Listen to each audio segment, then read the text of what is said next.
Hi, it's Jamie, Progressive's Employee of the Month, 2 months in a row. Leave a message at the...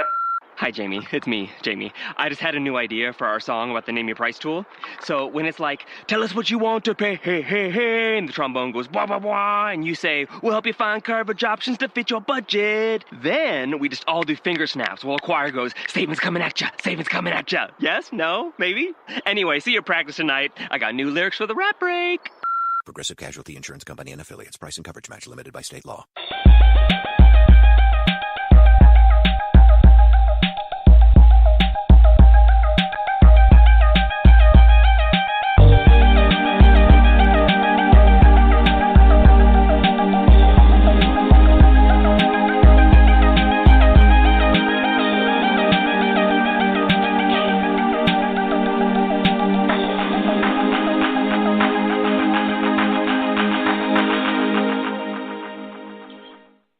Aloha, everybody, and welcome to Aquarian Radio at aquarianradio.com. And I'm your host, Janet Kier Lesson, with my co-host, Dr. Sasha Lesson.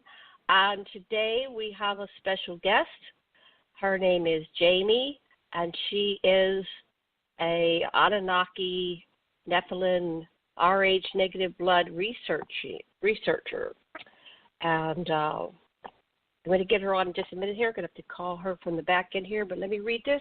After much soul searching and a lifetime of feeling different, I finally made a connection between my behavior, my biology, and my blood. What I thought was a lifetime curse turned out to be an absolute blessing. I am different because I was gifted with rh-negative blood. Only 15% of the world's population has inherited this protein in the blood, and 47 years later, I have finally come to terms with who I truly am, but there is much more work and research to be conducted on the Rh factor. The scientific community, archaeologists, and scholars alike are racing to find the answers to the mystery. It is questioned by many that the inheritance of Rh-negative blood protein is the bloodline of the gods, the Nephilim of the Bible, to be precise, the apparent bloodline of every royal family in existence since the beginning of time, and hence their staunch stance on pure-bred Rh blue blood. So we're going to be talking about this with Jamie. Sasha, will you please begin talking while I get Jamie on the phone? Begin doing what, Janet? Dialoguing, talking to our wonderful listeners that are here. So give us a little what you know, and while I get Jamie on the phone here. Okay. About the Nephilim and the Anunnaki and the theory of the royals and the blue bloods. And anyway, she'll be on just a minute. But we know. Can you turn up your the volume? I think let me try turning up here, but you're a little bit low on my end. Okay, go ahead. Talk so I can see. No, that's okay. No, I think you're fine. There's that little dangle thing that you can adjust the volume up or down. Anyway, never mind. Keep talking. I'm not hearing you. I'm only hearing you in the telephone. That's where we are. Hello? We're on the telephone. Well, I got to take it. That's the way. Earphone. Let's see if I take the earphones off. Now I can hear you much better without the earphones. Okay, fine. Okay. So go ahead and talk, honey. We're wasting airtime, and the listeners are listening to us without earphones. I think what we talk about is why there are different blood groups among the human population. And humans have been hybridized from the get-go, really long time ago, way before the Anunnaki came even.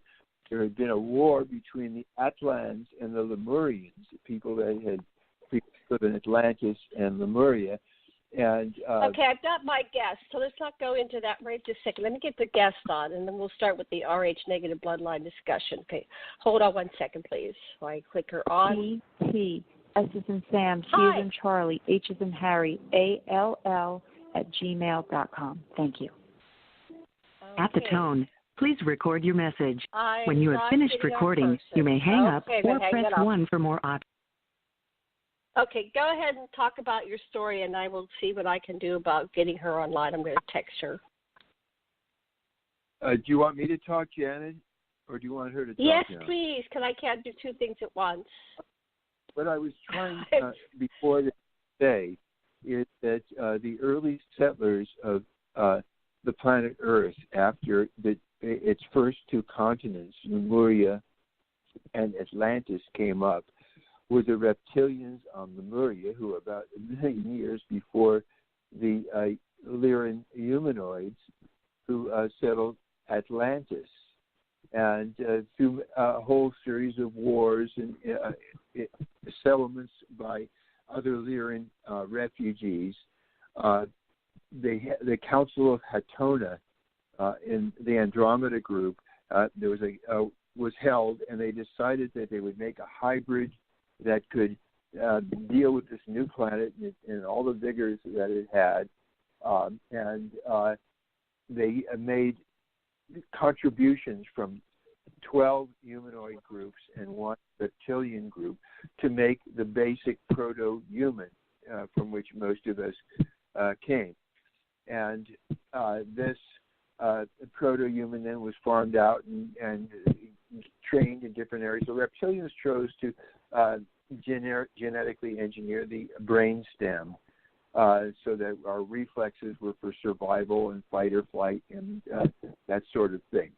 And when the Anunnaki came, and the Anunnaki were Lyrans whose original planet got wiped out. They had fled to the Pleiades and eventually settled around Sirius C, which went nova. There's a whole series of things that happened on the planet Nibiru before okay, so let me pause that right there, and then we'll continue this. We're going to get our guest on because she has a very short time. She has other things she has to do today. So hold on 1 second, and then we'll go back into that after we get her information. Okay. Aloha, Jamie. Welcome to the show. Aloha. Hey, you're coming in loud and clear. Okay, you're on with Janet Kira Lesson and Dr. Sasha Alec Lesson, and welcome to our show, Jamie. So you had contacted us on Facebook, I guess, in one of our discussions. You have information about the rh-negative-bloodlines. Go ahead and tell us your story. I don't know if I have information on the rh-negative bloodline other than my own, and I guess what I've researched. I'm not an expert. I don't claim to be. I only know from what I've experienced throughout my lifetime, and since I was a child, I guess I have always known that I was different. I had many experiences throughout my life with people that I always felt different. But things really started turning for me with the understanding of what was going on about a decade after I had my children, and I started watching Ancient Aliens, funny enough, and they started discussing the RH factor. They started discussing the RH factor, and that's probably when the light bulb really went off. When I made the connection, I started to do research about the RH factor, and like I said, I am RH negative.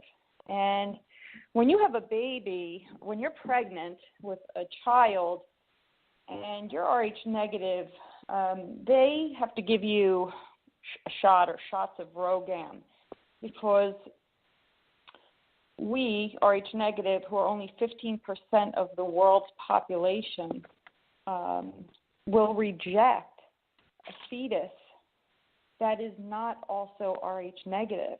And if we don't have this shot of Rogam, the fetus will abort naturally. And I just kept digging into it, and I've always had quirky traits. I was always a researcher, and always had knowledge that other people didn't have and couldn't understand. They couldn't connect with me necessarily when they got maybe closer or more deeply connected with me. It was on another level always. And I always thought that there was something wrong with me. Since researching the RH factor, I realized that this is a blessing and not a curse, and it's time that I embrace this and try to help the community researching to get to the bottom of what this is. The more that I've read about the RH factor, the more I realized that, you know, scientists and archaeologists and scholars have been doing more research on this, and they are linking this or trying to link this with the Nephilim, which is like the gods of the Bible. I think that they were the offspring of what is supposed to be the Anunnaki, right, who came here, right, supposedly from the planet Nibiru, and what happened? Maybe they mated with the earthling women, and so that bloodline, I believe, is what passed down for generations to generations, and those were the lines that were all of the royalty from that beginning of time. And even to this day, it is said that, you know, that's why you always hear about, let's say, the British royal family we're very connected with, and you always hear about how blue bloods and how they have this certain lineage and they can't marry outside of that different bloodline. Well, the more I read about it, the more I just couldn't believe what I was reading, you know, that they're all Rh negative, and it's, you know, it just got incredible. And yes, I understand. There's a lot of articles and YouTubes out there about the Rh negative blood. Let me just fill this in a little bit. There's an article from secretsofthefed.com. Yeah, so let me just give a little background. Scientists suggest that humans with blood type Rh negative belong to an extraterrestrial lineage. They have 4 general blood types. Humans have 4 general blood types, A, B, and O. And so the article goes into how this is derived. And that most people are Rh positive, and the Rh negative lacks these proteins. And so the theory is that in the distant past, extraterrestrial beings visited the Earth, and through genetic manipulation, they on the Rh negative factor, they had the intention of creating a race of slaves. But anyway, Dr. Lesson, what would you like to say about this? We've been researching this ourselves. I am Rh negative, you're Rh negative, so you have different characteristics and qualities. Sasha, what would you like to say or ask our guest, Jamie? And then I'll continue to find the relevant things in these articles. Okay. Go ahead, Doctor. Hi, aloha. What the Sumerians got as dictation from the extraterrestrials that had genetically created them. This is the story, they said, be it true or not, that about 300,000 BCE, the miners from Nibiru had come to the south of Africa to mine, to get gold, to refine to monoatomic gold and send back to Nibiru, which is in our solar system, came through then every 3,600 years, to get gold and float it up in the atmosphere and so forth. And their miners were mutinying, and they probably were put up to the mutiny by the geneticist, the chief scientist, Enki, who then said, "Hey, send them home. They've been working in the gold mines too long. I'll just take some of these descendants of Homo erectus." Homo erectus was Bigfoot's ancestor. That the earlier ETs who I talked about before you came on, had already seeded all over the earth. So they were here. These are Bigfoot's an intelligent being who communicates telepathically and so forth. So the Nibiruns decided they would adapt their genome to this planet using some Homo erectus genes, some copper and some clay. And so they created the first, a bunch of us humans. First they cloned the Adamu, Adam. And then about some 100 years later, they created Tiamat, the first female, and the boss heard about this back in Iraq and had these kids sent to him, and their foster parents, the geneticist and his team came up there because the boss took their kids, but the little girl they had educated her, and she spoke right up to the boss and Leo Yahweh and get these creatures out of here. You're not supposed to have made them fertile and so forth. So anyway, it went on like that. And then when times got tough, most of the slaves just ran off and made their own lives instead of working for the Anunnaki. And so 200,000 years ago, the boss put pressure on the chief scientists, hey, make smarter slaves that are smarter, that'll obey us. That's what we mean by smarter, not run off. So the way Enki did, he made smarter slaves 200,000 years ago, and he got two pretty girls among the Earthlings, and he made babies directly with them. Okay, and those babies were Titi and Adapa. Those are the second Adam and Eve, and he went and had a kid with TT also. The chief scientist had another kid, Cain, with her. Anyway, so we have these different lines of people, and the way royals think is that they think because you're closer to some line or other, you're a better person and your light should shine better, and they're hierarchic in thinking. They think you're supposed to boss everybody else. That's the basic mistake of these people, that because you're royal or in some kind of certain bloodline, that you have the right to boss other people. Well, the reality is that everybody has a light to shine. And so we are caught in this matrix of thinking that people with certain bloodlines are better than people that don't have those bloodlines, and that is exactly part of the way we enslave ourselves. But I digress. Let me toss the ball back to my boss, who's named Janet. Great.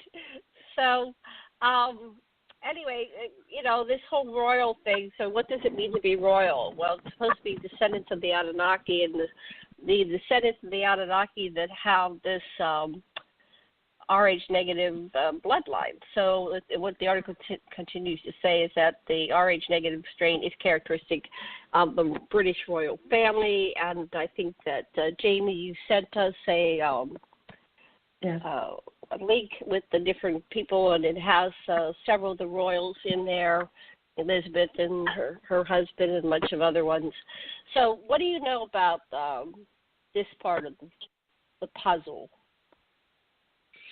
About the royal part of the puzzle? About the royal part. Have you done any? How about I just toss it back to you? What would you like to add to the conversation? Well, honestly, I think one of the very strong characteristics of an rh-negative person is intuition, which is something that I have that is extremely strong, that I've had since I'm a child. I have been able to predict future things. I notice that I predict patterns, like patterns in the weather, patterns in cards, like gaming, for example.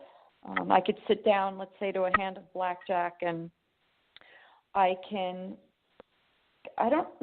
want to call it reading cards, but I can see a pattern of what's being put out in front of me, and I go home with lots of money. I have this intuition. It's like a something that I can channel that has been pretty amazing. I predicted 9/11 was going to happen. My husband and I were both working in Manhattan, and my husband would take the subway from Jersey City to Manhattan every day, and he would take it right from in front of the Twin Towers, under the Twin Towers. And I would beg him on a daily basis, and even sometimes to tears, saying, don't go there, those buildings are not going to be there forever. Those lunatics are going to come back, and those buildings are going to be gone. Don't go in there. And I swear on my life about this, I would beg him to no end. And, lo and behold, look what happened. So there's many things. There's many things that I have been able to predict. Like I can feel things. I really believe in this planet that you're talking about, Nibiru, that the Sumerians left for us the information about. And then Zacharias Sitchin, wrote about it. He translated the Sumerian text. And I believe he went to Nassau, and brought his findings to them. And now what do you know? All of a sudden, Nassau, all you hear them talking about is now they called Nibiru Planet 12 in the ancient times. But now, if I'm not mistaken, NASA is calling it Planet 9. And back in Sumerian times, in Sumerian times, they called it 12 because they was part of our solar system, and so they can also considered the sun and moon to be part of the solar system, with all the others making that 12. Well, now Pluto is not included. It's now considered a dwarf planet, right? Right. And we do not. Sorry. They demoted Pluto. Yes, demoted it. And Poor guy. We don't consider the moon and sun to be a planet. So that makes this planet that they are sensing a gravitational pull from, an exoplanet that is supposed to be like 10 times the size of Earth. It's creating a wobble of all of these exoplanets, and they know it's there because they can feel it, but they can't quite see it yet. And if I'm not mistaken, it's the same elliptical pattern as was described by the ancient Sumerians. Well, the problem is the report. I just want to add to that. You said they can't quite see it yet. If they could be cloaking it, or it could be cloaked. It could be the government cover-up. It could be the Anunnaki who don't want to be seen. I mean, there's all kinds of technologies. Dr. Leslie, can you address the issue of where is Nibiru? Yeah, so one of the things that may be coming in might be the twin star, which is only visible in the infrared, known as Nemesis, because in Nibiru goes around this dual star system, goes all the way around Nemesis, which is it has its own heat, but it's not as bright enough to show.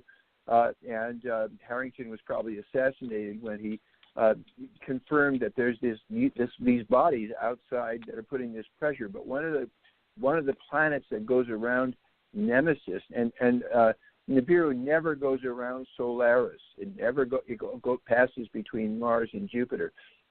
And so there's two different elements that get disturbed in this whatever's happening out there. First, Nibiru probably has already passed through or is passing through. It's visible at dawn and dusk. It's the second sun. It's there, and you can see little moons going around it and so forth. It didn't cause any harm.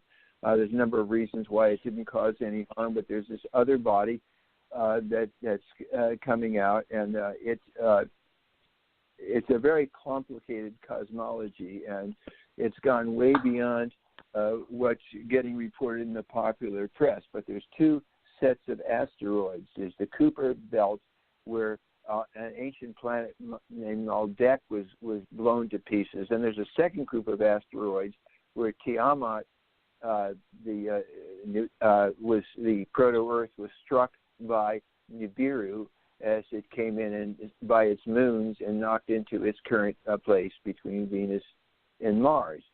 So and Earth is part of Tiamat, right? Is a piece of Tiamat. It's the body. It's the main part, and where the gouge hit was where the Pacific Basin was formed, and of course that's later where the Lemuria arose. Right. Well, and my mention of this is because I, for many years, have been able to sense this weather pattern that is repetitive and that is getting worse. And my intuition says it's not, and whether you believe in this or not, my intuition does not say that it's global warming, but it does say that it's climate change, for sure. Yeah. Our climate is changing. There is no question about it. And I believe that it's because of this gravitational pull that it's also affecting us. And it's creating an upset in the atmosphere and in the Earth's crust. And that's why we're seeing, all of a sudden, we're seeing these, little by little each year, but they're getting worse and worse. Hurricanes, and, we're hearing about volcanic eruptions, and we're hearing about earthquakes in the most odd places, like Delaware in the States. Had one recently. Right. Really unfathomable things. And we just had this snowstorm that was a bomb cyclone. When have you ever heard that term in your lifetime? They not a coincidence. This is not a coincidence to me. The whole, not just Earth, but all the planets are heating up, and it's probably heating up, Andy Lloyd thinks, because this dark star, Nemesis, is coming. So Venus is getting hotter, and Mars is getting hotter, and Earth is getting hotter. What Andy Lloyd estimates is that 85% of the increase in heat is caused by the nearing of this dark star, Nemesis, and 15% is caused by our pollution and stuff. Well, I'd like to add that one of the things that might be happening is a terraforming of the Earth in preparation for another species to take over. Because apparently one of the patterns of several extraterrestrial species is that they come in with one species and, like they created the humanoids, but they develop things, identifying the resources, and the humanoids or whatever species that develops on the planet becomes a resource as well for slave trade, and they even kind of packages up as food, or they use us for the Borging process. There's all kinds of things that are coming out with the super soldiers, but this effort that's causing these climate changes may be intentional by one faction that we don't really know who they are and what their motives are, but apparently they just go around and they develop real estate. It's kind of like they're flipping over, and whoever's the biggest bidder will get the planet and the resources. It's a weird theory, but it makes sense when you think of the chemtrails and somebody is killing this planet. The oceans are going to be dead by 2050, 2100, all these things are predicted to be all gone, and we're going to be dead. So I think if that's happening, I don't think it's someone here and now doing it. I think that it was all set up in the past, that Earth is like an egg timer. And once that egg timer goes back to, let's say, the Great Flood, picture an egg timer. Here's what this is what comes to my mind, my intuition is, I think about the Great Pyramid of Giza, okay? And that is so close to true north. But I believe since we've had a polar shift, that has changed. And I believe that once that pole shifts back, and that I look at that pyramid as that big line on the egg timer, which marks true north, that is when we're going to have this cataclysmic activity to our planet, like we had with the Great Flood. Right, everything that's happening one potential, now but I I think the other factor in this equation is that there are beings of light and love that love humanity, love this planet, love these species, and including ourselves, people that are now inhabiting it. As soon as we get out of our victim mode and access our full abilities, and that's what you bring to mind, is that you have things like powerful intuition, and you can look at your notes, you can levitate. I'm a levitator. I levitated over my bed as a child. I have very powerful intuition. I'm O-negative blood. I'm a visual learner. Which I believe I'm very creative. Too. Yeah. Yeah. So anyway, these things we need to reactivate within. What did you say? There were what percentage of humans have this blood? 15. Those who are 15%. Those who love humanity, are of goodness and higher consciousness. You know, here it is, 15%. Yeah. We're not all reptilians that want to kill everybody else. We're not the royals. We are maybe the bastard line. I don't know what you call us, but we are out there, and we can reach critical mass and a tipping point and take back our reality and cure all the woes of this planet, including the pollution and diseases. And we just need to wake up, because once we wake up, we reactivate those 256 strands of DNA that have been turned off, and we are the gods. But everybody on the earth alive today that's got human blood has this potential as well. So anyway, go ahead. Back to you, Jamie or Sasha. No, I don't think that there are enough of us. I think that we are by nature extremely compassionate and over-accommodating people. We want to do whatever we can to help anyone, help help the planet, help humanity, just be kinder people. That's all within me. I don't know how to be any other way. And back to the levitating, that is my earliest memory as a child. And the only time that I believe that happened was I was a child in bed, and that I did levitate over my bed. And it's funny, because my whole life I've had this connection to levitation and gravity. I really believe that the Earth pre-flood had a great gravitational force, hence the building of megalithic structures and how they were able to move and maneuver those large stones. So I have this connection with gravity and levitate. I don't know what it is, but it's there. Right. Sasha, you wanted to say something.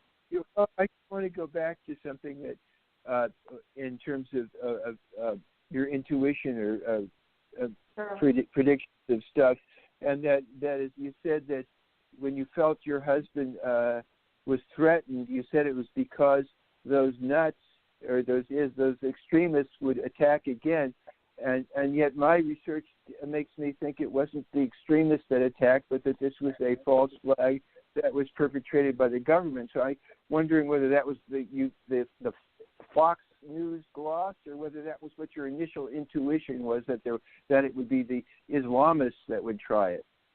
The second time, I don't know what it is. All I could say is that I knew it would happen again, and it did. And I knew that it would happen again by the same group of people.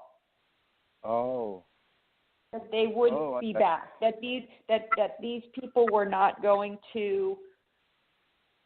I knew nothing about them back then. I was young and naive and didn't watch a lot of news and was less informed, and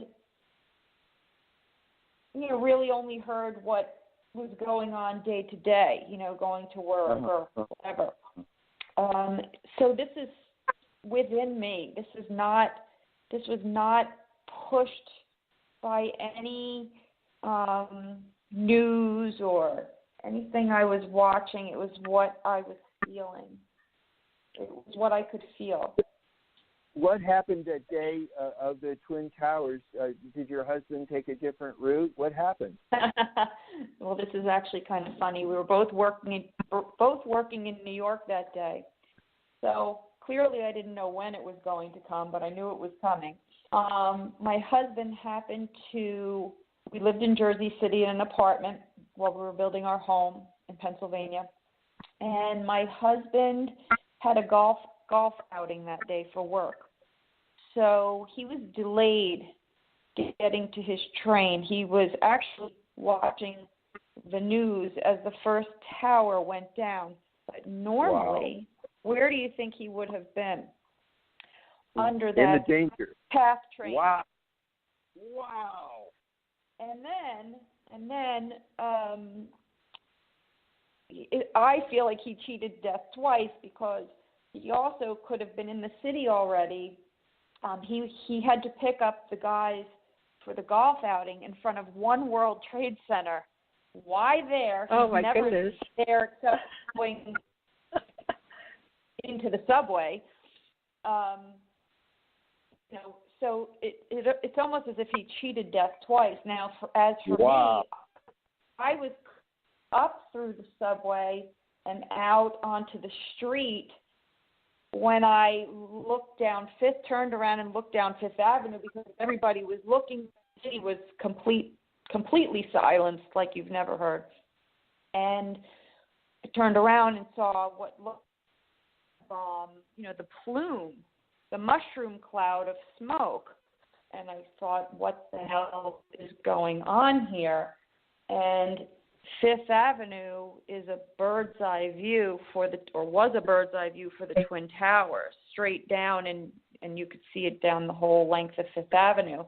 So I was on my way to work. And when I got to work, see, this is another sense that I feel that I have is that people have lost this sense. They've been desensitized. I feel people have been desensitized, so their intuition is gone. So that's what I have that they don't have.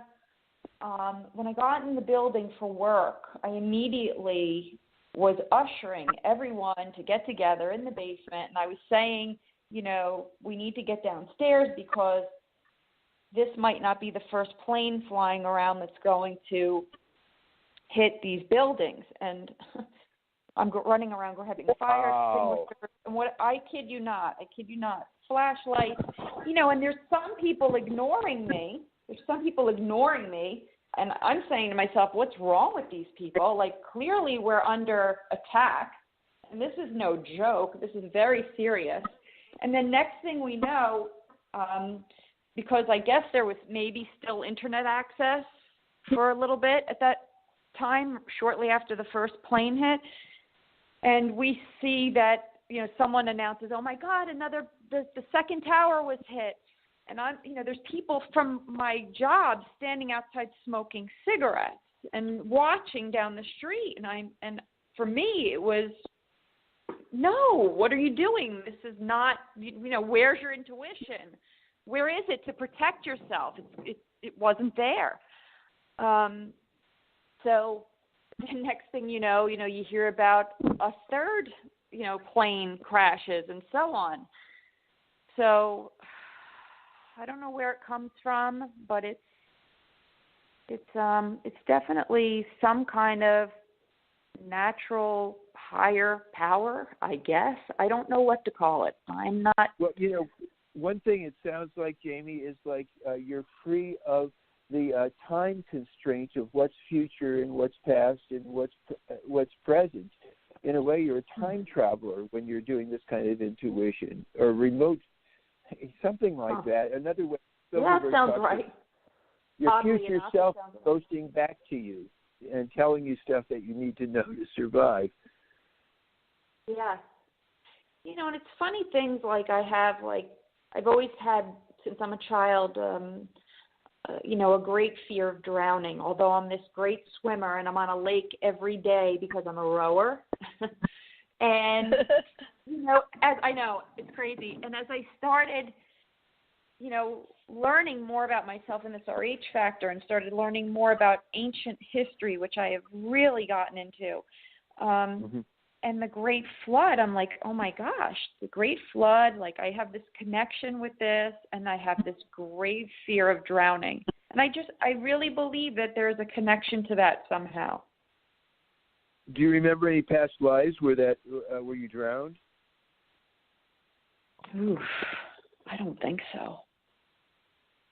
It would be interesting. No, I'd have to give that one some thought, that if I've ever thought that, but it's a horrendous fear. Yeah, that's a good sign that that perhaps you might think of yourself in another body, in another time and place where the flood is happening. Yes. Since I'm a young girl, and it's as ridiculous as it sounds, I always believed that I was like a princess or something in my past life. And as I'm learning about ancient history and all of this stuff about the Nephilim and the Anunnaki, I'm like, and then I find out I'm rh-negative, I'm like, geez, maybe there is this royal bloodline, and it's a natural, innate sense. It sounds so bizarre, but I just feel like all these dots are connecting. It's odd. It's very odd, but I believe it. I really believe it. What was your body like when you were a princess? How big were you? What color was your skin and hair? I have no idea. Just imagine it right now. Take a look at it. Yeah. Close your eyes and just imagine. I don't know. Don't know. I don't know. I think something more Egyptian comes to mind. If I had to, think about something, I think that's what immediately would come to mind. Yeah, I wonder how, as a person in Egypt, you would have been reacting to the coming flood. What do you imagine? Oh, geez. See, this is where I'm not good. Because I don't want to make anything up. I'm tried and true, and well, if you make it up, where are you making it up from? It's you're accessing it. It's like you're bringing it down. What's relevant to this here and now? So it's okay to make it up, because it's really interesting when you have people make things up. Sometimes they're just so accurate. It's like, what? How did I do that? Since you are an intuitive person, you're more likely to hit upon, an accurate episode or fact than the person who isn't intuitive, like the one that didn't get into cover when the planes were coming. See, the idea is to just to start with the feet and imagine that you're wearing that body, and notice how you're draped and what's around you and who's around you, and something's about to happen, and then let it happen and see what pictures you get, or what. And sometimes people don't get pictures at all; they just get overall impressions, or sometimes it's sounds. Yeah. But just allow it. You don't have to do it right now over the radio, particularly. But you've got a gift. You can start applying your gift in a very systematic way that gives you all kinds of information that you want. Yeah, that's maybe that's something that I don't know how to access or channel yet in that degree. I only know how to channel whatever it is I'm channeling through this pattern thing. I think that's where I would link what's going on with me. Would be that I don't come from a past fancy family. So I was always, my mother too, and my father were always more than, I don't know, I wish I could explain it. I've always had very glamorous taste, and something that, where is this coming from? My brothers are different than me. Maybe they're not rh-negative. Where they were more like they didn't care about jewelry and beauty and all of these different, maybe more superficial things. But naturally, I cling to those things. But they're things that are not just nice things that the general public would like. They're more, like I said, more glamorous things, more Hollywood-like things, or things of great quality.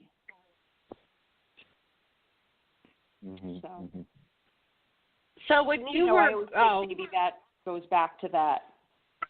But you know what it really sounds like? That another thing that I'm picking up from you about this pattern thing, because it's so powerful, is that it may be the planet itself whose consciousness you're tuned into. It almost feels like planetary information that you're getting. Right? This planet, you mean? Yeah, Earth. Okay. You feel the cycles of this planet Earth. That's what I hear running through several of the things you've been saying. Yeah, like cycles of life and the planet and predictions. Then I always wish that I could share them with a bigger source, because I think that I could be helpful to that source, which sounds loony, but I feel like I have information, but I can't sit and just drum something up. One of the things I think I wrote to both of you about all of this was the stock market, for example. I kept begging my husband for years and years and years, please, you've got to invest in this stock. You have to, Martha Stewart. You have to invest in what was the other one? What the big one? Whole Foods and just some of the really big ones. And he didn't listen to me. And every single one that I would say to invest in hit it big, right? My husband is now like, holy cramoly, she's been right every single time. Like, it's time to start listening to her. It's time to start listening to her. And all of a sudden, recently, my husband is listening to me. So I said to my husband, you please, I would beg him to tears, you have to invest in natural gas. Now, this is years ago. This is like, 5 years ago, not that long, but at least 5 years ago. You need to invest in natural gas. I'm telling you, it's going to, and I still believe it's still going to hit it big. The other prediction that I have for the future is lithium. I told my husband, I said, please, you've got to invest in lithium. You've got to. Please, just listen to me. Just listen to me. I just know. You just have to trust my intuition. Where am I getting this from? Other than maybe the fact that I read a lot, and I think most people can't pick up the patterns that I pick up. When I see something like, I see the pattern with this space race, for example, and I think of, and it just comes naturally, lithium. Oh my God, it's in every device we use. It's in cell phones, and now we have a space race. Oh boy, we need lithium, because they're going to use lithium for everything. And then what do you think? So my husband finally buys lithium recently, and he made a killing. He made a killing on lithium, and he sold it. And now my husband, within a couple of weeks, kid you not, is a junkie on the stock market. He never invested outside of his 401k. And the funny thing is that he's in the stock market. My husband's a trader. But we never took that extra money and really invested it on our own outside of things through work and 401ks and things of that nature. So my husband, so what happened with the lithium was that my husband buys this penny stock, I think it was considered. And what do you know? Maybe within a week of holding it, the Chinese buy it out, buy the company. He calls me up on the phone, holy crap. Like, you were right. like no joke. He's like, and I said to my answer to my husband was, keep buying it. Keep buying it. Buy whatever you can, if we can't afford a lot, who cares? Keep buying it. Buy the penny stocks, buy whatever, because the Chinese are in race for power. This is now what goes on with me here. Chinese are in race for power with the Americans right now. And they are racing us to Mars, right? They're racing us to Mars right now. And I said to my husband, that's why they bought the lithium. And they're going to buy up as much of it as they can.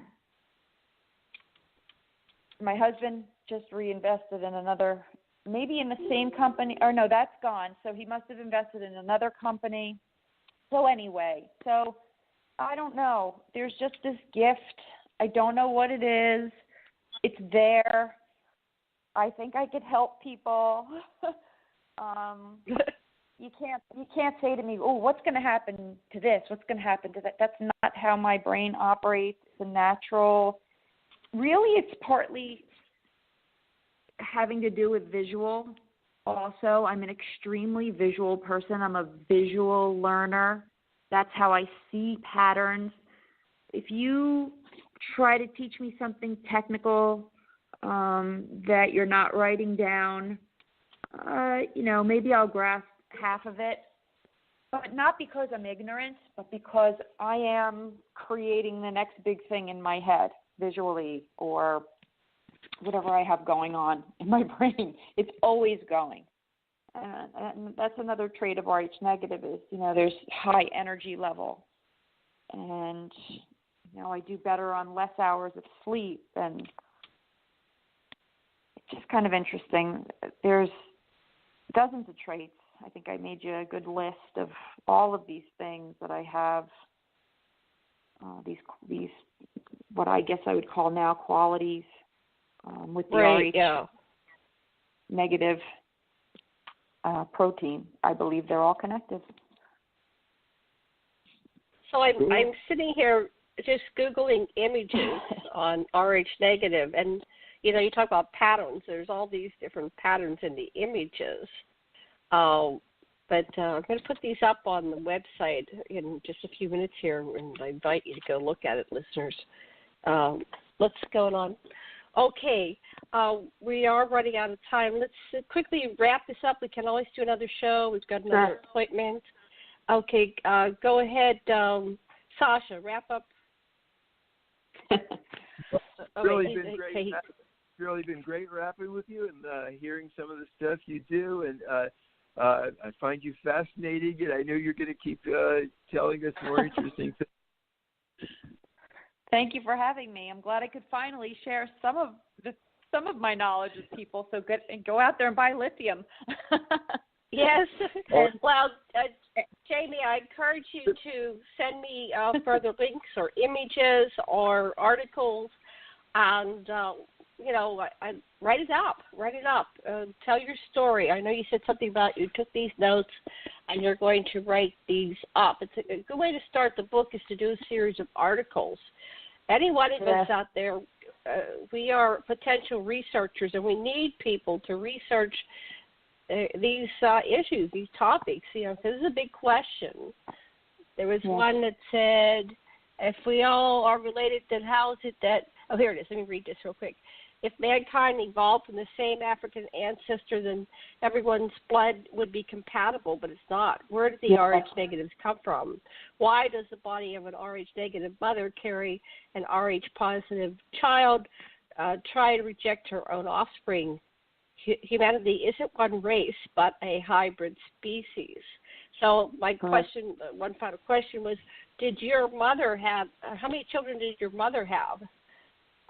My mother had 3 children. My mother had 3 children, but I don't think it comes from my mother. I think it comes from my father.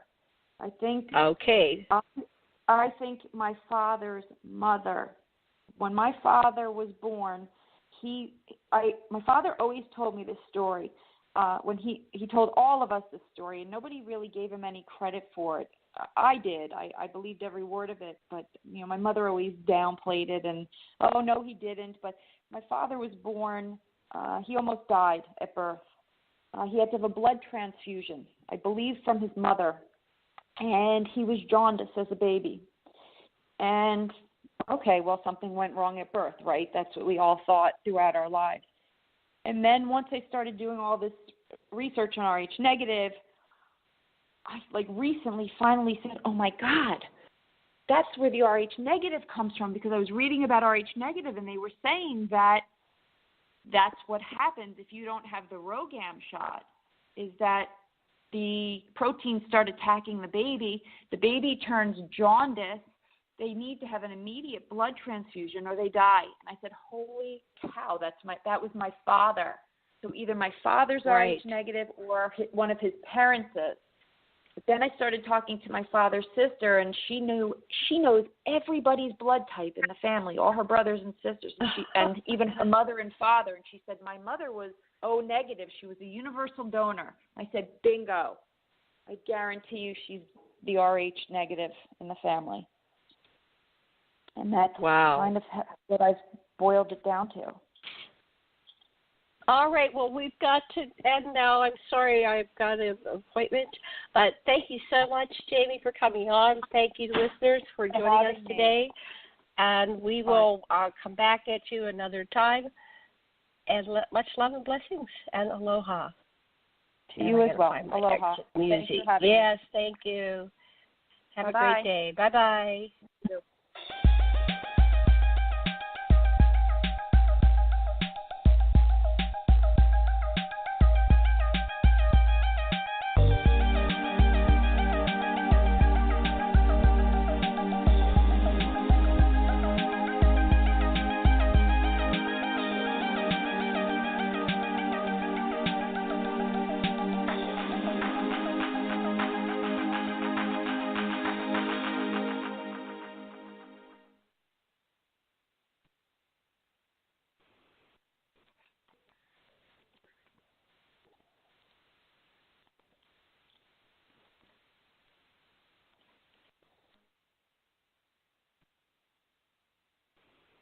Have you heard? Metro by T-Mobile now includes Amazon Prime. Yes, enjoy the best of shopping and entertainment, movies, TV shows, music, free shipping, and much more. All included for just $40 per line for 3 lines. All on the T-Mobile network. Discover the smarter way. Metro by T-Mobile. That's genius. One offer per account. Offer subject to change. $12.99 per month value. Offer valid for new Amazon Prime members. Metro customers may notice reduced speeds versus some T-Mobile customers. Video at 480p. Capable device required. See store for details and terms and conditions.